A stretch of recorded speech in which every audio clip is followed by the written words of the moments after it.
Welcome guys back again here at Charlie Kids Transport Services. Parents, you have been asking me a lot about number one, CBC, number two, Cambridge.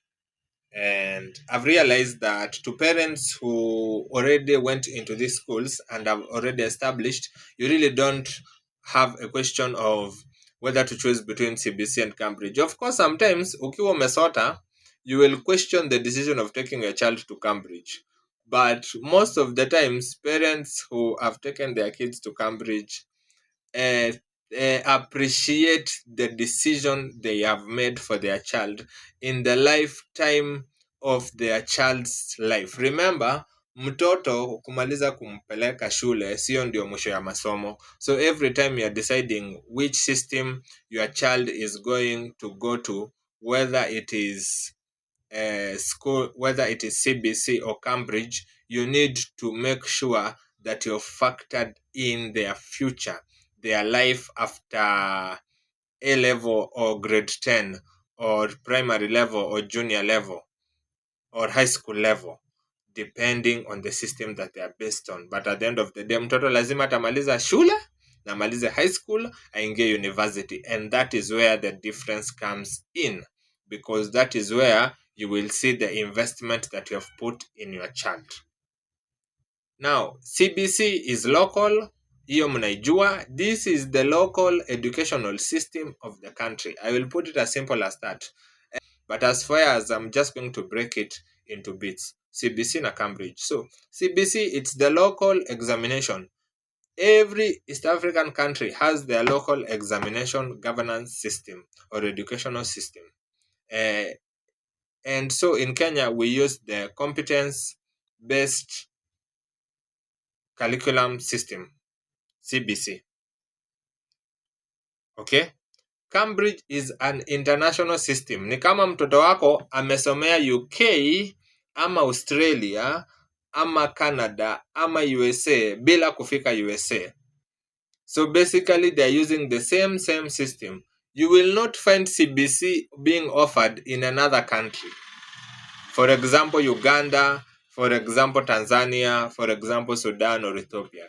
But you will find Cambridge being offered in other countries. That is one of the biggest major differences. So it means if you are an expatriate, if you are a government personnel, or if you are a high net worth individual, middle income, sio lazima bedhe uko high net worth individuals. There are international schools that are charging fees as low as $500,000 per year, and I'm telling you that is very, very affordable to a Kenyan parent.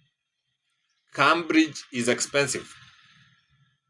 So without proper financial planning, unaweza peleka mtoto Cambridge afike grade 6 ulemewa kumlipia school fees, kumrudisha kwa CBC itakuwa tricky. You will have confused this kid totally. So every time you are looking to enroll your kid into a Cambridge institute, tafadhali have proper financial planning. Okay? Even for you who are planning to have babies and have families, have proper financial planning. Financial planning pale ndio key. That's why in Cambridge, they don't look at the skills za mtoto kama CBC. They look at competence education wise. Lazima ukuwe umesoma, lazima ukuwe chopi. Hiyo nayo sio uongo. Cambridge hakunanga kubahatisha. That's why you hear it's the best of the best. Nile unasikianga cream de la cream. Now, sio ku overhype. We do have smart students in CBC. The only difference is that the level of recognition that you will get in CBC, you will have to work harder. Iangalie CBC ni self-made. Alafu Cambridge, it's like the hedge fund baby with a family office. The only difference is that now this one creates a competitive advantage for your child. Not just in Kenya, but all over the world. So, hiyo I think hata nishatoka kwa number 3, nimeingia kwa number 4. Unaona? Point number 5. Since it is an international educational system, it also implies that session za watoto wa Cambridge ama wa international IGSC or something na watoto wa CBC, they are totally different. Watoto wa CBC wakimaliza ndio watoto wa Cambridge bado saa zingine wako shule. Watoto wa CBC watafunga, watoto wa Cambridge wakiwa shule. Watoto wa Cambridge watafunga, watoto wa CBC watoto wa CBC wakiwa wametulia. Also closing hours, you will realize CBC ukifika zaidi ya 1:30 utakula viboko my friend.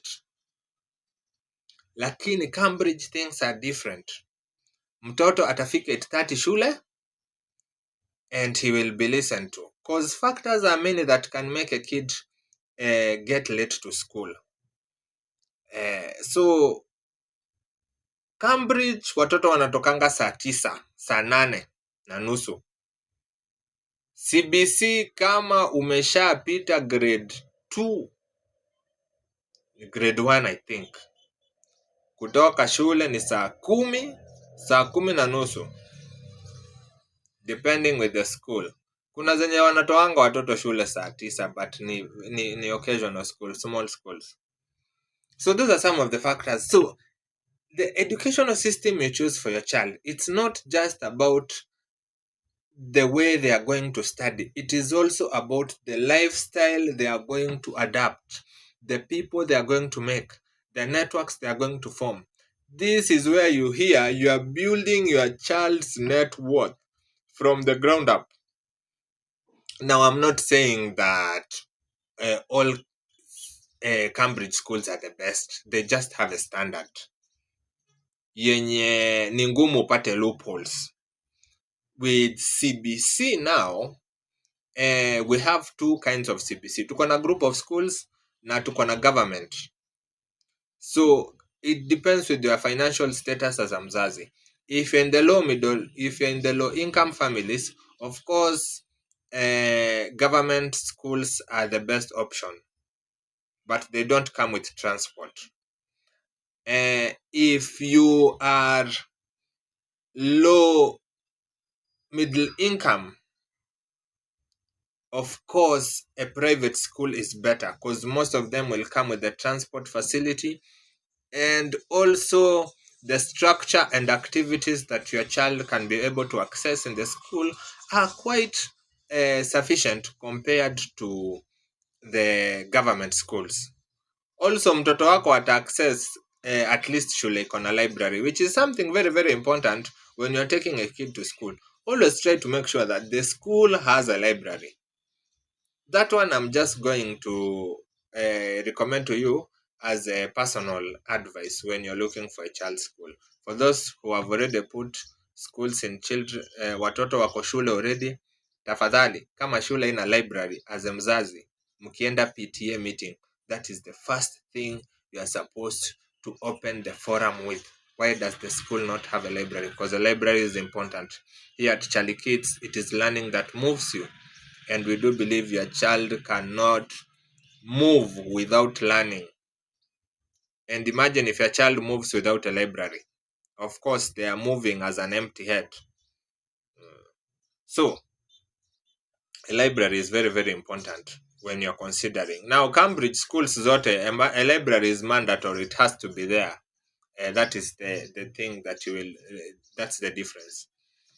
So basically, those are the 5 differences between the 3 systems. If you'd like an in-depth video, feel free to comment on the comment section below, and I will definitely create a more in-depth video, or my colleague will create a more in-depth video explaining exactly the 2 different systems, the advantages, the disadvantages, and what are some of the factors you can choose. And maybe if you'd like, we can also tell you some of the schools that you can be able to look into if you are looking to bring in your kid or to transfer your kid from one school to another. Stay tuned here at Charlie Kids Network, learning that moves you. Follow us on our TikTok platform if you're watching this video via TikTok, on our YouTube channel, and on our Facebook, LinkedIn, and Instagram channel. My name is Simon Moniki, and I'm glad to be your host.